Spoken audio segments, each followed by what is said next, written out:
In today's video, I'll be showing you how to get the activation code for the Aviator Predictor app. Activation code for the Aviator Predictor app is used to verify your account during registration, and it's usually sent directly to your email. Here's how it works.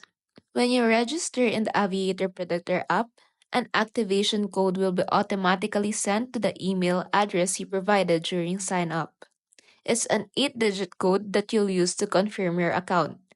Be sure to check your inbox, and if you don't see it, take a look in your spam or junk folder as well. One important thing to note, if anyone outside the app offers to give you an activation code, it's likely a scam.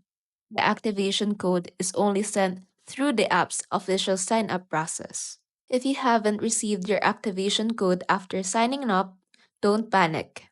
Sometimes emails take a little time. There's usually an option to resend a code within the app.